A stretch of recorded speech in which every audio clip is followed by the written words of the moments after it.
نحمده ونصلي على رسوله الكريم أما بعد فقد قال الله تعالى في كلامه القديم والفرقان المجيد أعوذ بالله من الشيطان الرجيم بسم الله الرحمن الرحيم سبحان الذي أسرى بعبده ليلا من المسجد الحرام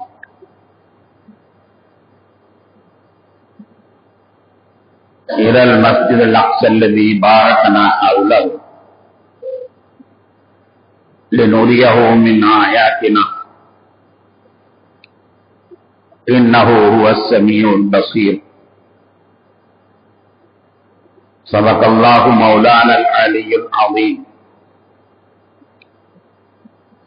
اللهم صل على سيدنا محمد شمس الأنبياء وبدر المرسلين وكتب الأولياء وافتخار المتقين تاج الأمة شفيع المذنبين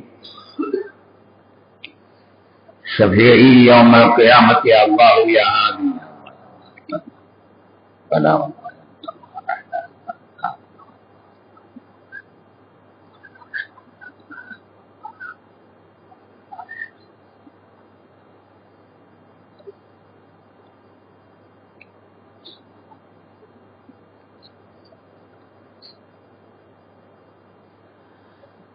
கண்ணியத்திற்கும் மிகுந்த மரியாதைக்கும் முடித்தான பெரியோர்களே, சகோதரர்களே,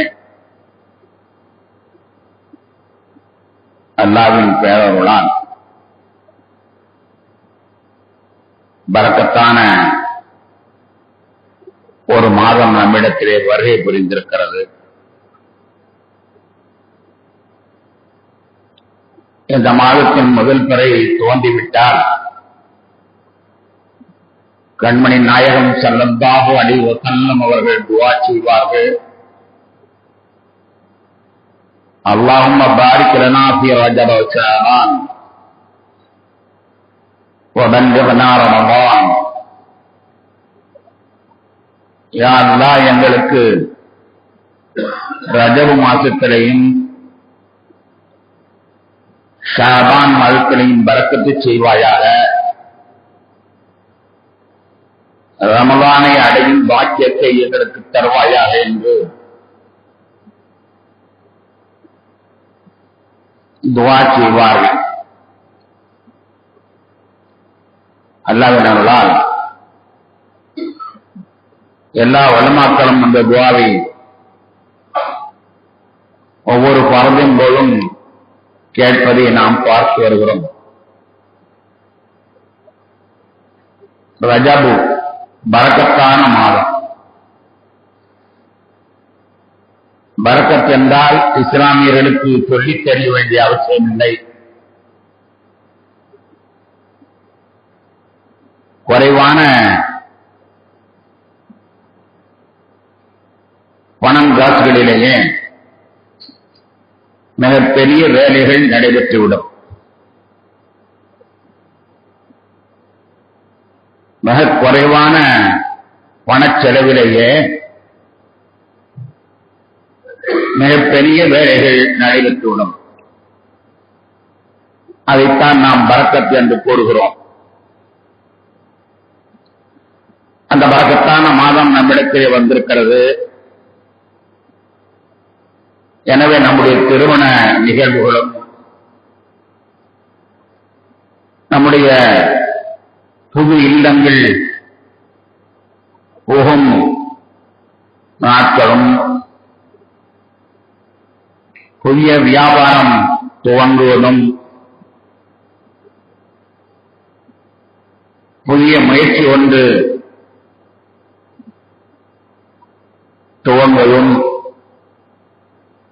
போன்ற நல்ல காரியங்களை இந்த மாதத்திலே நாம் செய்ய துவங்க வேண்டும். ஆனால் நமக்கு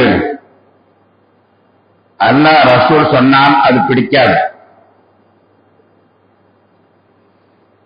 அல்லாஹ் ரசூல் சொன்னால் நமக்கு பிடிக்காது. பொதுவாக முகூர்த்த நாட்கள், தை மாதம் பிரமாதமான மாசம்,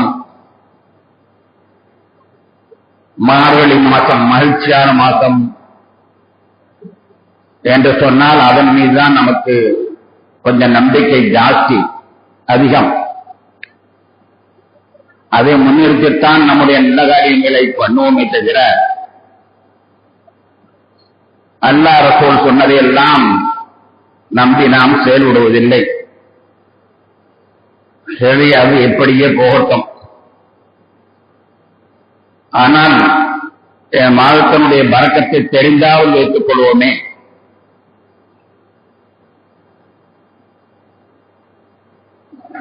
பரக்கத்தான மாதம் என்றால்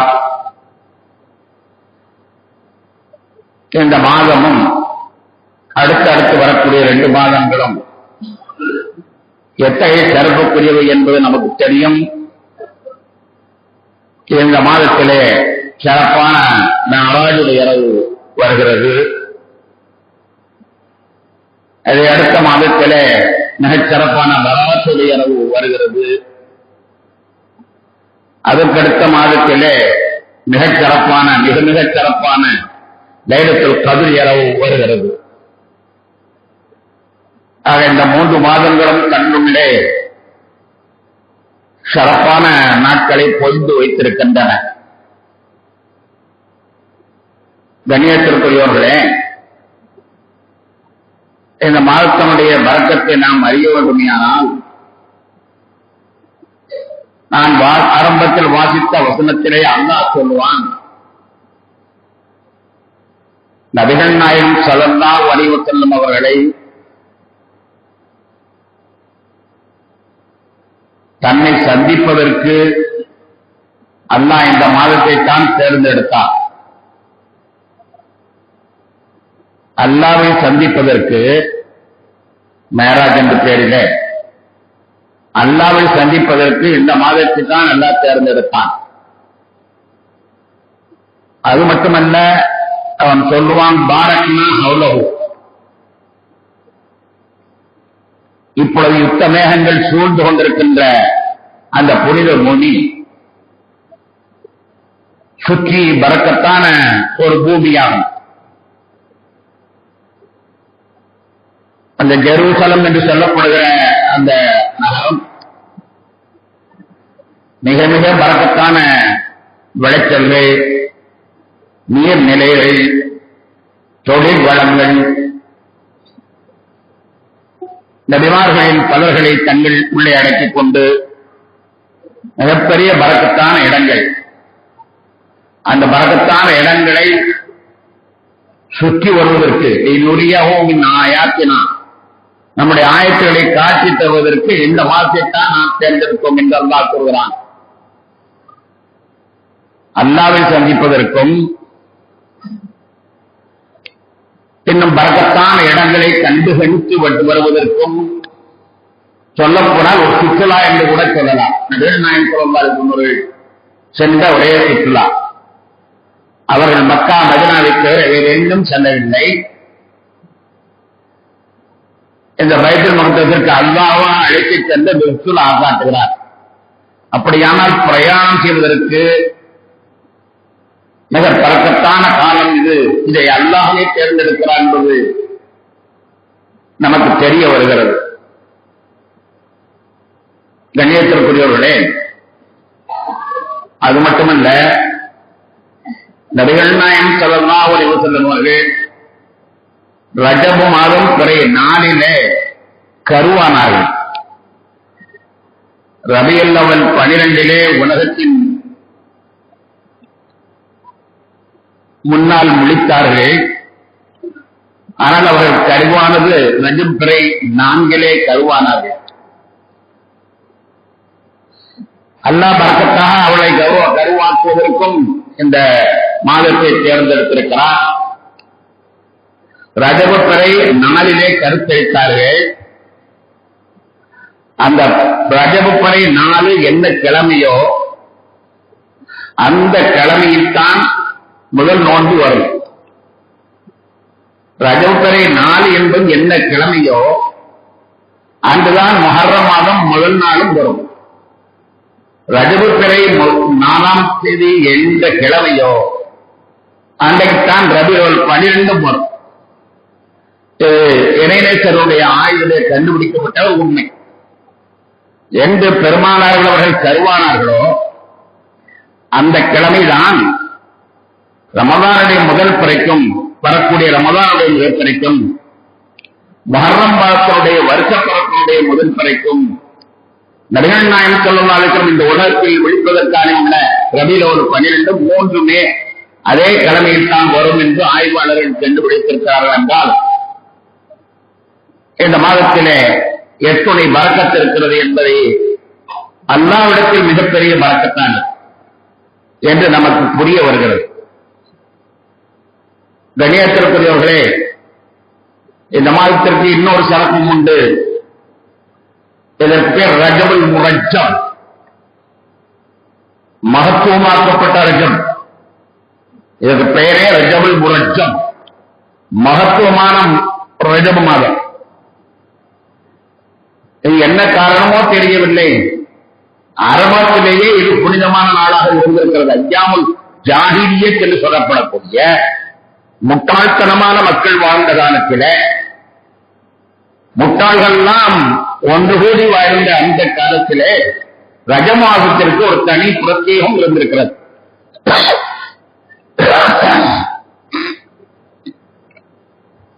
அதனால்தான்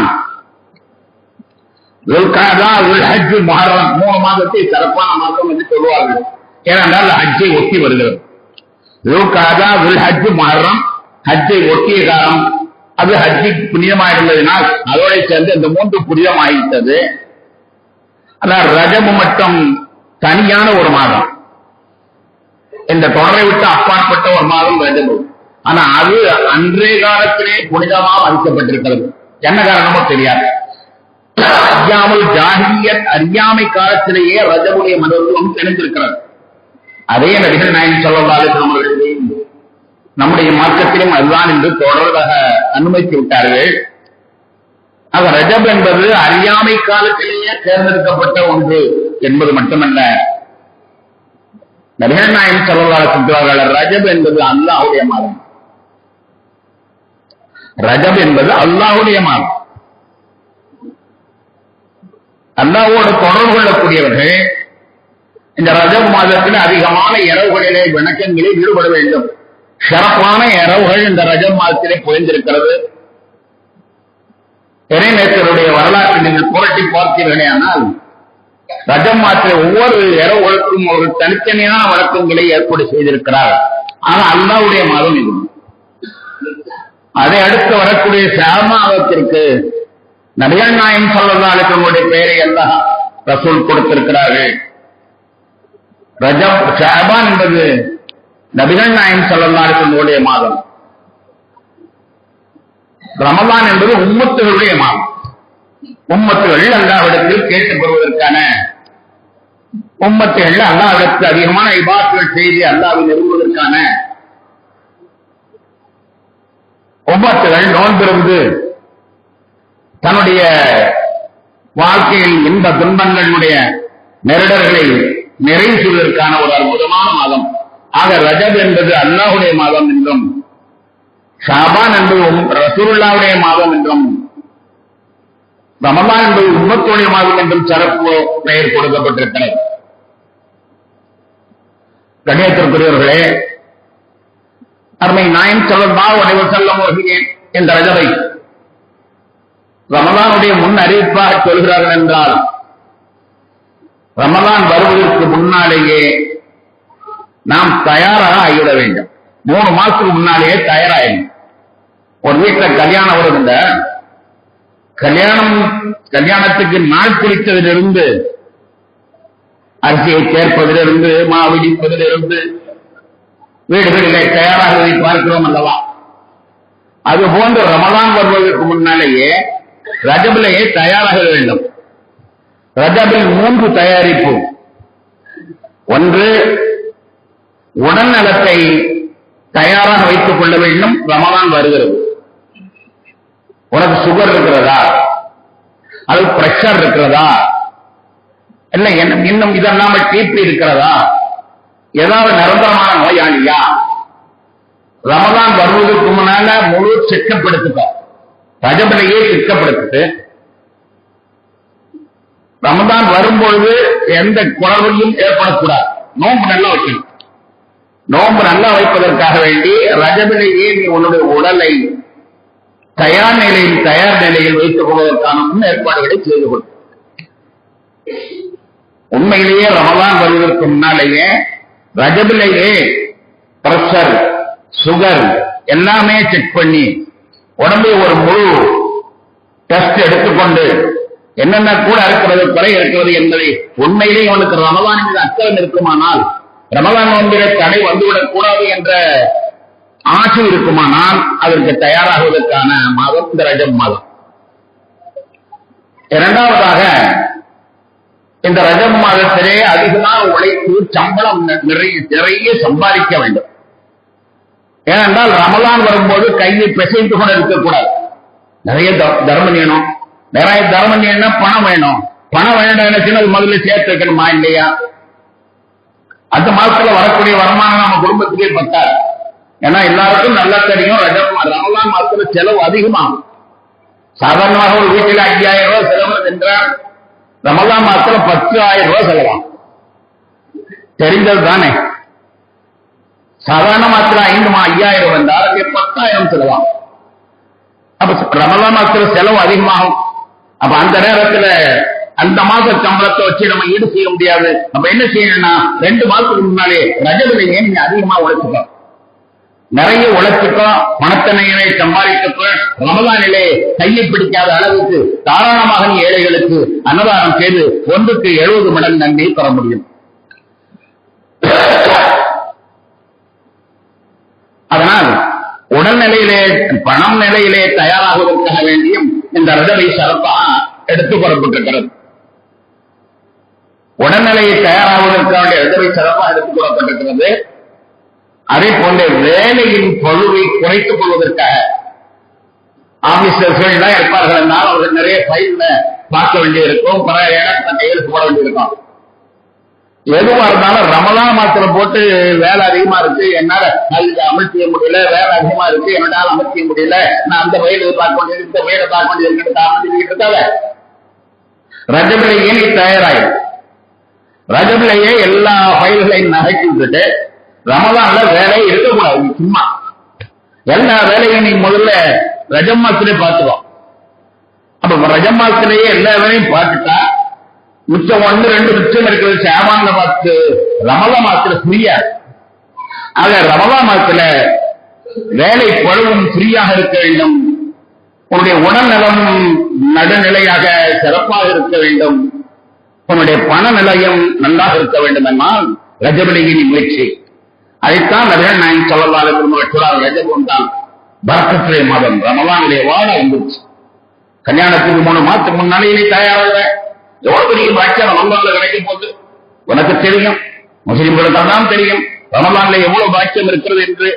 அப்ப அந்த பாக்கியத்தை தவற விடாமல் இருக்க வேண்டுமானால் ரஜபை அதற்கு நீ பயன்படுத்திக் கொள் என்று நபிகள் நாயகம் ஸல்லல்லாஹு அலைஹி வஸல்லம் முன்னாலேயே ரஜப் பற்றி சிறப்பாக கூறுகிறார்களோ என்று நமக்கு தோன்றுகின்றது. கண்ணியத்திற்குரிய பெருமக்களே, அது மட்டுமல்லாமல் இந்த மாதம் தொட்டதெல்லாம் பரக்கத்தாகக்கூடிய மாதம். செய்தனா ஈசா அலைஹிஸ்ஸலாத்தை பற்றி அல்லாஹ் குர்ஆனிலே சொல்வான், வஜஅலனி முபாரக்கன ஐனமா குன்து வஜஅலனி முபாரக்கன ஐனமா குன்து. நான் எங்க இருந்தாலும் அங்கு பரக்கத், எங்க இருந்தாலும் அங்கு பரக்கத் என்று செய்தனா ஈசா அலைஹிஸ்ஸலாம் அவர்களை பற்றி சொல்வான். அவர் தன்னை பற்றி சொல்வார்கள். எப்ப சொன்னாங்க? சிறு குழந்தையா இருக்கும் பொழுதே அதை சொல்றாங்க. குழந்தை பேசக்கூடிய சந்தர்ப்பத்திலேயே தன்னுடைய நிலைமை என்ன என்பதை சொல்கிறார்கள். வஜஅலனி முபாரக்கன ஐனமா குன்து, நான் எங்கு இருந்தாலும் பரக்கத். ஈசா அலைஹிஸ்ஸலாம் ஒரு இடத்தில் இருந்தார்கள் என்றால் அந்த இடத்தில் செல்வம் கொளிக்கும், அந்த இடத்தில் நோக்காடுகள் தீரும், அந்த இடத்தில் வியாபார வளங்கள் பெருகும், அந்த இடத்தில் விவசாயங்கள் பெருகும். அத்தகைய ஒரு பெரிய சிறப்பை அவர்களுக்கு அளித்திருந்தான். ஆனால் நபிகள் நாயகம் ஸல்லல்லாஹு அலைஹி வஸல்லம் அவர்களுக்கு அதைவிட மிகச்சிறந்த பரக்கத்தை கொடுத்திருந்தான். பெருமானார் ஸல்லல்லாஹு அலைஹி வஸல்லம் வாழ்க்கையில் நாம் பார்த்தோமேனால் நம்ம எல்லாம் அந்த காலத்துல வாழாம போயிட்டோம். அந்த சஹாபாக்கள் எவ்வளவு பரக்கத்தை பெற்றிருக்கிறாங்க தெரியுமா? பெருமானார் ஸல்லல்லாஹு அலைஹி வஸல்லம் அவர்களால் சஹாபாக்கள் எவ்வளவு பரக்கத்தை பெற்றிருக்கிறாங்க. நாம் அந்த காலத்தில் வாழாமல் போய்விட்டோம். அவ்வளவு பரக்கத். கண்ணியத்திற்குரியவர்களே, அதுதான் ஜாபிர் ரலியல்லாஹு அன்ஹு என்று ஒருவர் நபிகள் நாயகம் ஸல்லல்லாஹு அலைஹி வஸல்லம் வந்து சொல்லுகிறார், யா ரசூலல்லாஹ், என்னுடைய தகப்பனார் வஃபாத் ஆயிட்டாங்க திடீரென்று. ஆனா அவங்க நிறைய கடன் விட்டுட்டு போயிருக்கிறாங்க. நான் அந்த கடன்களை எப்படி தீர்க்கிறது தெரியல, நிறைய கடன் விட்டுட்டு போயிருக்கிறாங்க. பேரித்த மரம் தான் என்னுடைய வருமானம். பேரித்தம் பழங்களை பறித்து கடன்காரர்களுக்கு பங்கிட வேண்டும். கடன் நிறைய இருப்பதனால பேரித்தம்பழம் போதலை. அவர்களுடைய கடனுக்கு தகுந்த பேரித்தம்பழத்தை அள்ளி கொடுப்பதற்கு போதவில்லை. என்ன செய்வது? யார சொல்லலாம், தாங்கள் வந்து எனக்கு சிபாரிசு பண்ணுங்கள் என்று கூப்பிடுகிறார். கடன்காரர்கிட்ட கொஞ்சம் பேசுங்க. அந்த காலத்துல யூதர்கள்ட்ட நிறைய கடன் வாங்கியிருப்பாங்க. கடன்கார்ட்ட கொஞ்சம் பேசுங்க, சமாதானம் பேசுங்க. அடுத்த பரீட்சையில அடுத்த வரியில கட்டாயம் வந்துருவாரு, கவலைப்படாதீங்க. அடுத்த வரியில கட்டாயம் வந்துருவாரு, கவலைப்படாதீங்க அப்படின்னு நீங்க கொஞ்சம் பரக்கத்துக்காண்டி சொல்லுங்க அப்படின்னு சொல்லி நபிகள் நாயகம் ஸல்லல்லாஹு அலைஹி வஸல்லம் அவர்களை வந்து அவர் கூப்பிடுகிறார். உடனே நபிகள் நாயகம் ஸல்லல்லாஹு அலைஹி வஸல்லம் அவர்கள் அங்கே போனார்கள். போய் பார்த்தா சுற்றி யூதர்கள் கடன் கொடுத்தவர்கள் வெறிகொண்டு நிற்கிறார்கள். அதெல்லாம் என் கடன் கொடுக்க முடித்தாகணும், அதெல்லாம் என் கடன் கொடுத்தாகணும் ஒருத்தர் பேசிக்கிட்டாங்க. நபிகள் நாயகம் ஸல்லல்லாஹு அலைஹி வஸல்லம் அவர்கள், ஜாபிரே, உன்னுடைய பேரித்த மரங்களை எல்லாம் ஒரு இடத்துல மொத்தமா கொட்டு, ஒரு குவியல கொட்டு என்றார். குவியலாக கொட்டப்பட்டது. உடனே நபிகள் நாயகம் ஸல்லல்லாஹு அலைஹி வஸல்லம் அவர்கள் அப்படியே போய் உச்சியில போய் சம்பளம் போட்டு உட்கார்ந்துட்டாங்க. உச்சியில போய் சம்பளம் போட்டு உட்கார்ந்துட்டாங்க. உட்கார்ந்துகிட்டு நீ அளந்து கொடுத்துக்கிட்டே இரு, அளந்து கொடுத்துக்கிட்டே இரு என்று சொன்னார்கள். யார் யாருக்கு எவ்வளவு கடனும் கொடு. அவர்களுக்கு உள்ள பலன்களை அடுத்து கொடுத்துக்கிட்டே இருக்கார்கள். கடன் எடுத்து முடிஞ்சது. பெருமானார் ஸல்லல்லாஹு அலைஹி வஸல்லம் ஒரு இன்ச்சு கூட இறங்கல.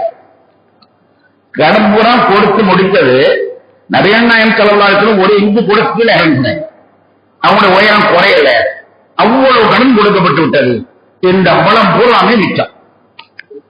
எவ்வளவு பரக்கத் தெரியுமா? நபிகள் நாயகம் ஸல்லல்லாஹு அலைஹி வஸல்லம் அவர்கள் இந்த சஹாபாவுக்கு சந்தோஷம் தான், பெரிய சந்தோஷம். கொடுத்து விட்டுள்ள அல்லவா? கண்ணியத்திற்குரிய பெருமக்களே, அதே ஜாபிர் இல்லாட்டின ஒரு தடவை ஹந்தக் என்று அகழி யுத்தத்திலே ஈடுபட்டுக் கொண்டிருக்கார்.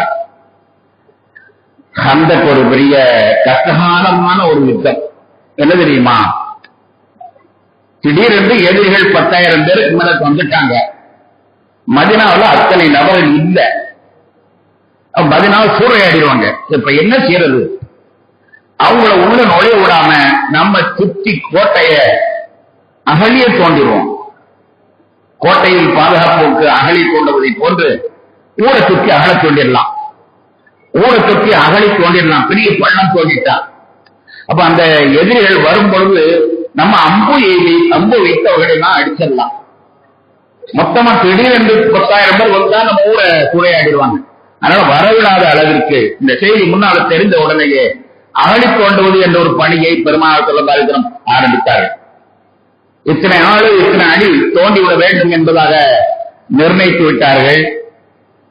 அப்படி போன்ற வேலை நடந்து கொண்டிருக்கிறது. அந்த நேரத்துல ஒருத்தர் வந்து யார் சொன்னா எனக்கு பசிக்குதுங்கிறார், எனக்கு பசிக்குதுங்கிறார். உடனே நபிகள் நாயகம் ஸல்லல்லாஹு அலைஹி வஸல்லம் அவர்கள் தன்னுடைய சட்டையை தூக்கி காட்டினார்கள்.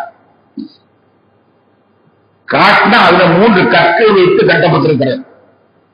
பசி தாங்காம சாப்பிடுவதற்கு யாரும் இல்லாம வயறு சங்கடப்படுத்தும் என்பதற்காக வேண்டி கல்ல வைத்து வயிற்றுல கட்டி இருக்கிறார். தனக்கு பசிக்கிறது என்று சொன்ன சஹாபி 3 கல்லை வைத்து கட்டப்பட்டிருப்பதை பார்த்த உடனே அவர் அப்படியே இதாயிட்டார். இந்த காட்சியை ஜாபிர் ரலியல்லாஹு அன்ஹு அவர்கள் பார்த்தார்கள். ஜாபிர் ரலியல்லாஹு அன்ஹுடைய வீடு பக்கத்திலே இருந்தது. ரசூலுல்லாஹி ஸல்லல்லாஹு அலைஹி வஸல்லம் அவர்கள் கல்லை வைத்து கட்டுற அளவுக்கு பசியா இருக்கிறார்களே, கடுமையான பணி, சுற்றி அகழி தோண்டும் பணி என்றால் பள்ளம் தோண்ட வேண்டும், ஊரை சுற்றி தோண்ட வேண்டும். அந்த பணியில் கடுமையான பணியினால இந்த பசியினுடனே இப்படி செய்கிறார்கள் என்று நினைத்து வேற வீட்டுக்கு போனார். வீட்டுக்கு போய் மனைவிட்ட சொன்னார், மாதிரி சொல்லா பார்த்து எனக்கு கடுமையா சங்கடமா போச்சு, ஆனா நம்ம வீட்டுல ஏதாவது சாப்பாட்டுக்கு இருக்கா, ஒரே ஒரு ஆட்டுக்குட்டி நின்றுச்சு, சரி அது அரு பிஸ்மில்லா சாப்பிடுறது, அதை சமைச்சிரு, அது நீங்க சமைச்சிரு. நான் மாவு இருந்தது, கொஞ்சம் கோதுமை மாவு, அதை ரொட்டியா சொல்லுவோம், ரசூல்லா மட்டும் கூப்பிட்டு வர்றேன், அவங்களுக்கு மட்டும் எப்படியா சாப்பிட கொடுத்துடணும். சரியா, சரி நல்லது செஞ்சுட்டு வாங்க என்பதாக மனைவி சொல்லி அனுப்புறாங்க. மனைவி கூப்பிட்டு தனியா ஒரு வார்த்தை சொல்றாங்க, ரசூல்லா மட்டும் கூப்பிட்டு வரணும், வேற யாரையும் கூப்பிட்டு கேவலப்பட்டு போடணும். எனக்கு இருக்கிறதே ஒரு ஆள் சாப்பிடுவதற்கான கோதுமாவை தான் இருக்குது. அதனால இந்த ஆட்டுக்குட்டியை அறுப்போம், கறி வைக்கிறேன், அந்த ரொட்டி கொடுறேன், சீக்கிரமாக ரசூல்லா மட்டும் கூப்பிட்டோம். வேகமா போனார். ரசூலுல்லாஹி ஸல்லல்லாஹு அலைஹி வஸல்லம் சென்று, யா ரசூலல்லாஹ், உங்களுக்கு எங்க வீட்டுல விருந்து, எங்க வீட்டுல விருந்துன்னு கேள்விப்பட்டவுடனே நபிகள் நாயகம் ஸல்லல்லாஹு அலைஹி வஸல்லம் அவர்கள் கையை தட்டி, நண்பர்களே வேலைகளை நிறுத்துங்க, ஜாபிர் வீட்டுல விருந்தா, எல்லாரும் போய் விருந்து சாப்பிடும். 1500 பேர்கள் அந்த பணியில் ஈடுபட்டிருக்கிறார்கள். அகழி தோண்டும் பணியிலே 1500 பேர்கள் ஈடுபட்டிருக்கிறார்கள். கையை தட்டி ரசூலுல்லாஹி ஜாபிர் ரலியல்லாஹு வீட்டுல விருந்தா வாங்க சொன்னோன்னே இவருக்கு என்ன செய்யறதுன்னு தெரியல, காதுபட சொன்னார், சொல்லி பார்க்கிறார், காதல ஏறல. யார் சொல்ல, உங்களை மட்டும் நான் சொல்லி பார்க்கிறாரு, ஆனா சொல்றத கேட்கல. 1500 பேரும் படையாக ஜாபிர் ரலியல்லாஹு வீட்டை நோக்கி போய் கொண்டிருக்கிறார்கள். அந்த அம்மாவுக்கு இந்த மட்டையிட்ட சொல்லி அனுப்பணும், ரசூலுல்லாஹ் மட்டும்தான் சொல்லி அனுப்பணும். இந்த ஆள் எனக்கு சொன்னதை தெரியல, 1500 இருக்காங்க, நான் என்ன செய்வேன், ஒரு ஆளுக்கு சாப்பாடு நான் என்ன செய்வேன், 1500 இருக்காங்களே என்ன செய்வேன் என்று பதறி கொண்டிருக்கிறார். நபிகள் நாயகம் ஸல்லல்லாஹு அலைஹி வஸல்லம் எல்லாத்தையும் முந்திக் கொண்டு சென்றார்கள். முந்திக் கொண்டு சென்று, ஏம்மா மாவை குழைக்கிறத நிறுத்த வேணாம், ரொட்டி சுடுறத நிறுத்த வேணாம், நீங்க மாட்டுக்கு குழைச்சுக்கிட்டு இருங்க, சுட்டுக்கிட்டு இருங்க, அல்லாஹ் பரக்கத் செய்வான் என்று சொன்னார்கள். அல்லாஹ் பரக்கத் செய்தான் எந்த அளவுக்கு என்றால், ஒரு ஆளுக்கு மட்டும் இருந்த அந்த மாவு 1500 பேர் பசியான வெறி பசியோடு இருக்கிறார்கள். ஒரு ஆட்களை சாப்பிடாமல் கல்லை கட்டிய பசியோடு இருக்கிறார்கள். அத்தனை பேர்களும் மனதார ஒன்று சந்தோஷமாக வழியாகக்கூடிய ஒரு காட்சியை பெருமானாருடைய வரலாற்றிலே பார்க்க முடியும். பரக்கத் நபிகள் நாயகம் ஸல்லல்லாஹு, அதெல்லாம் நமக்கு தெரியாது. ரசூலுல்லாஹ் கூட சொல்லுவாங்க, உங்க வீட்டுல ஒரு 3 பிள்ளைக்கு முகம்மதுன்னு பெறுவீங்க, பரக்கத்து வரும். யாருக்காப்பா? உங்க வீட்டுல 3 பிள்ளைக்கு முகம்மதுன்னு பெறுவீங்க, பரக்கத்து வரணும். யாருக்காப்பா? ஆன்லைன்ல ஈயான்னு ஒரு பேர் இருக்கு, அந்த பேர் நல்லா இருக்காது. குவான்னு ஒரு பேர் இருக்கு, அந்த பேர் நல்லா இருக்காது. கும்மான்னு ஒரு பேர் இருக்கு, அந்த வர்ற பேரை பூரா எங்க மண்டை காஞ்சு போச்சு, அர்த்தமும் பார்க்க முடியல. டிக்ஷனரி தேடினாலும் அது கிடைக்க மாட்டேங்குது. ஆன்லைன்ல வந்துருக்கு, அதுக்கு ஒரு இங்கிலீஷ்ல அர்த்தம் போட்டிருக்காங்க. ஒருத்தரால் முகமது, முன்னாலேயாவது முகமது சாலி, முகமது அக்தர், முகமது ரேபடி போட்டாங்க. ஆனா இப்ப இந்த பெயர்கள்லாம் ஜோடு பொருத்தம் முகமது வைக்கிறது பொருத்தமே இல்லை. கூவாண்டோம், ஈயாண்டோம், பொய்யாண்டோம் பேரெல்லாம் என்ன செய்யறது? ஸல்லல்லாஹு அலைஹி வஸல்லம் சொன்னது நமக்கு காது விடுமா? 3 பிள்ளைக்கு பேர் வைப்பா, பரக்கத்து வரும். பெருமானார் சொல்லிட்டாங்க, வரும், வந்து பாருங்க. நான் எனக்கு என் பேரு முகமது ஹுசைன், முகமது அப்துல் காதர். எங்க அத்தார் பேரு முகமது ஹுசைன், எங்க அத்தா பேரு முகமது ஹுசைன். என் மகனுக்கு முகமது அகமதுன்னு வச்சேன். ஏன் என் மகனுக்கு முகமது அகமது வச்சோம்னா மூணு முகமது வாக்கு என்பதுக்கான உதாரணத்துக்கு சொன்னேன். என்னை பெருமைப்படுத்தி சொல்லல. இது மாதிரி 3 குடும்பத்துல ஒரு 3 பேருக்கு முகமது தேவைங்க பரக்கத். அது மாதிரி நபிகள் நாயகம் ஸல்லல்லாஹு அலைஹி வஸல்லம் அவருடைய சம்பந்தப்பட்ட எல்லாமே பரக்கத்து தான். பெருமானார் ஸல்லல்லாஹு அலைஹி வஸல்லம் அவர்கள் ஹுதைபியா உடன்படிக்கையில இருக்கிறார்கள். ஹுதைபியா உடன்படிக்கை நமக்கெல்லாம் தெரியும். உம்ராவுக்கு போறவங்க போனாங்க. ஆனா மக்காக்காரங்க உள்ள போக கூடாதுன்னு சொல்லிட்டாங்க. ஏன்னா சண்டை நடந்த நேரம், அதனால ஊருக்குள்ள போக கூடாதுன்னு சொல்லிட்டாங்க. சொல்லிட்டு இவங்க எல்லாத்தையும் திருப்பி விடுறாங்க. நீங்க திரும்பி போங்க, உங்களுக்கு உம்ராக்கு அனுமதிக்க முடியாது. அந்த மாதிரி உள்ள ஒரு சிக்கலான ஒரு நேரம். இப்ப யார குரல்லாம் குடிக்க தண்ணி இல்லைன்னு சஹாபாக்கள் வந்து முறையிடுறாங்க. இப்ப யாருக்காவது தண்ணி வச்சிருக்கலாம், ஒருத்தட்டே தண்ணி இல்லை. ஒட்டகங்கள் தண்ணி இல்லாமல் இருக்கிறது, நம்மளுக்கும் தண்ணி இல்லை.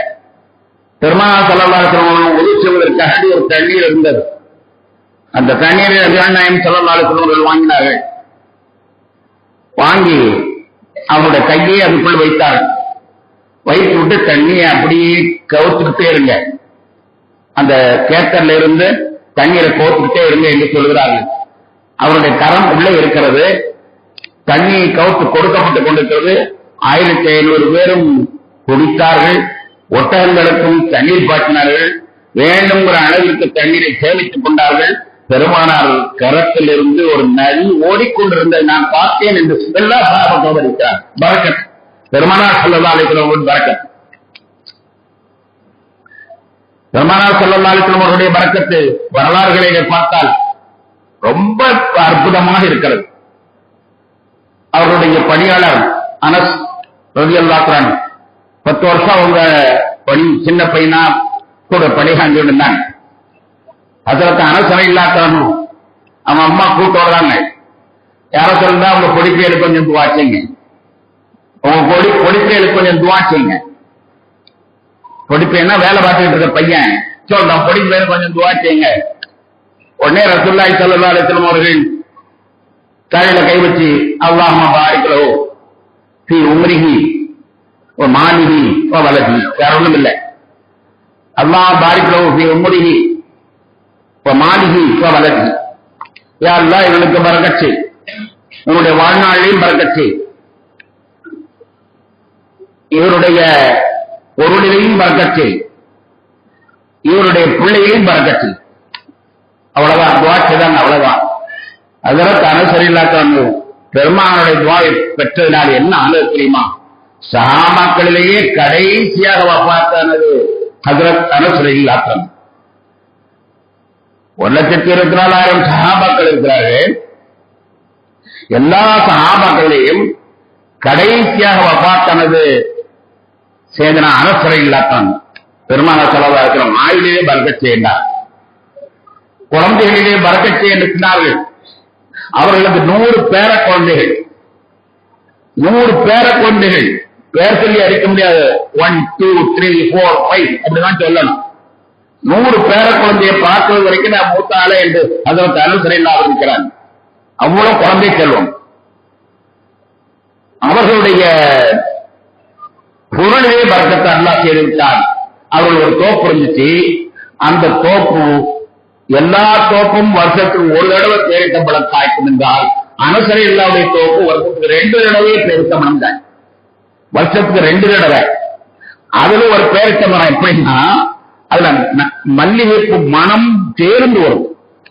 பேரித்தம்பளத்திலேயே வெறும் பேரித்தம்பளமாக இல்லாமல் மல்லிகைப்பு மனமும் சேர்ந்து வரும். இரண்டும் சேர்ந்து வரக்கூடியதனால் விலை மிக அதிகமாக ஆகி ஒரு பெரிய பணக்காரர் ஆகிவிட்டார். பெருமானார் ஸல்லல்லாஹு அலைஹி வஸல்லம் அந்த பரக்கத்து, அவங்களுடைய துஆ, அவங்களுடைய துஆ. கண்ணியத்திற்குரியவர்களே, நபிகள் நாயகம் ஸல்லல்லாஹு அலைஹி வஸல்லம் சுன்னத்தை நீங்கள் பின்பற்றுவீர்களே ஆனால் நபிகள் நாயகம் ஸல்லல்லாஹு அலைஹி வஸல்லம் துஆவுக்கு அருகதையாகவும் சந்தேகமே இல்லை. ஸல்லல்லாஹு அலைஹி வஸல்லம் சுன்னத்து என்று தெரிந்து அவைகளை நாம் பின்பற்றுவோமே ஆனால் அவருடைய துஆவுக்கு நாம் அருகதையாகும். அவருடைய துவாவுக்கு நாம் அருகதை ஆகக்கூடிய நேரத்தில் நமக்கு பரக்கத்து ஏராளமாக வந்து சேரும் என்பதில் எந்த விதமான குறைபாட்டுக்கும் கிடையாது. கர்மி நாயம் ஸல்லல்லாஹு அலைஹி வஸல்லம் அவர்கள் ஜிப்ரீல் இஸ்ராயல் ஈசா அலைஹிஸ்ஸலாத்துக்கு அல்லாஹ் பிறக்கும்போது சொன்னா என்னை அல்லாஹ் பரக்கத்தாக்கி விட்டான் என்று. அருமை நாயம் ஸல்லல்லாஹு அலைஹி வஸல்லம் அவர்கள் எந்த அளவு பரக்கத்து இருந்தார்கள் என்றும் பிறந்ததிலிருந்தே பரக்கத்தான். அவங்க பிறந்து ஹலிமா அம்மாட்ட அவங்க வளர்க்கப்படுகிறார்கள். ஹலிமா அம்மாட்ட வளர்ப்பதற்காண்டி குழந்தையை கொடுத்திருந்தது. ஹலிமா அம்மா அவர்கள் அந்த பிள்ளையை எடுத்துட்டு போய் வளர்க்கிறாங்க. வளர்க்கும் போது மற்ற பிள்ளைகளோடு சேர்ந்து நபிகள் நாயகம் ஸல்லல்லாஹு அலைஹி வஸல்லம் அவர்கள் காட்டுக்கு ஆடு மேய்ப்பதற்காண்டி போவார்கள். ஆடு மேய்ப்பதற்கு போனால் அந்த இடங்களிலே மேயக்கூடிய ஆடுகள் மட்டும் நல்ல புஷ்டியாக இருக்கும். மற்ற ஆடுகளுக்கெல்லாம் புல்லு இல்லை, அது இல்லை, இதுல ஊர்களும் சொல்லுவாங்க. அப்ப அவங்கெல்லாம் தன்னுடைய வேலைக்காரனை திட்டுவாங்க, அபோமேதுங்கிறவங்க எங்க மேய்க்கிறாங்களோ அந்த மேயங்களப்பா, அவங்க ஆடுகள் மட்டும் நல்லா கொழுத்து புஷ்டியா வருது, நம்ம ஆடுகள்லாம் வந்து எலும்பு தோலுமா இருக்குது, புல்லு இல்ல அது இல்லைன்னு நீங்க சொல்றீங்க. அப்போது இதனுடைய ஆடுகள் எங்க மேயுதோ அந்த இதுகளையும் மேய விட்டாங்க அப்படின்னு சொல்லி எல்லாரும் திட்டுவாங்களாம். எல்லாம் திட்டுவாங்களா என்ன பொருள்? நபிகள் நாயகம் ஸல்லல்லாஹு அலைஹி வஸல்லம் அவர்கள் போகக்கூடிய இடங்கள் பூராவுமே நல்ல புல்களாம். அதனால அவங்க ஆடு மட்டும் நல்ல செழித்து ஓங்கி அந்த காலத்தில் எல்லாம் அவர்களுக்கு பரக்கத்தை கொடுத்த ஒரு வரலாறுகள் ஏராளமான உண்டு. அவையெல்லாம் நான் இப்பொழுது ஏன் நினைவு கொண்டு வருகிறேன் என்றால், ரஜபு பரக்கத்து யார் சொன்னா? ரசூலுல்லாஹ் சொல்லிட்டாங்க. ரசூலுல்லாஹ் சொன்னாங்கிறதுக்காக நாம் ஒரு காரியத்தை ஆரம்பிச்சா அவங்க சொன்னது நிச்சயமா இருக்கும். ஒரு திருமணத்தையோ அல்லது ஒரு நல்ல வீடு கூடி போகிறதையோ அல்லது நம்முடைய வியாபாரங்களையோ அல்லது வேறு காரியங்களையோ நம்முடைய நோக்கம் என்னவா இருக்க வேண்டும்? நபிகள் நாயகம் ஸல்லல்லாஹு அலைஹி வஸல்லம் பரக்கத்தான மாசம் சொல்லிட்டா அதனால நான் வைக்கிறேன், ரசூலுல்லாஹி ஸல்லல்லாஹு அலைஹி சொல்லிட்டா அதனால வைக்கிறேன் என்பதா அந்த நியத்துல வச்சான்னு சொன்னா ரசூலுல்லாஹ் பரக்கத்துன்னு சொன்ன வார்த்தை நமக்கு வரும். நம்முடைய வியாபாரமும் செழிக்கும், நம்முடைய பொருளாதாரமும் செழிக்கும், நம்முடைய குடும்பங்களும் செழிக்கும், செழிப்பான வாழ்க்கையை வாழ்வோம். அப்படிப்பட்ட பரக்கத்தான மாதம் இந்த ரஜப் மாதம் தவற விட்டு விடாதீர்கள். இதிலே நாம் அதிகமான அளவிற்கு இரவு நேரங்களிலே போக வேண்டும். இந்த ரஜப் மாதத்தினுடைய இரவுகளுக்கு சிறப்பான அந்தஸ்துகள் இருக்கிறது என்பதை நினைவூட்டி முடிக்கப்படுகிறேன். அல்ஹம்துலில்லாஹி ரப்பில் ஆலமீன். அஸ்ஸலாமு அலைக்கும் வரஹ்மத்துல்லாஹி வபரகாத்துஹு.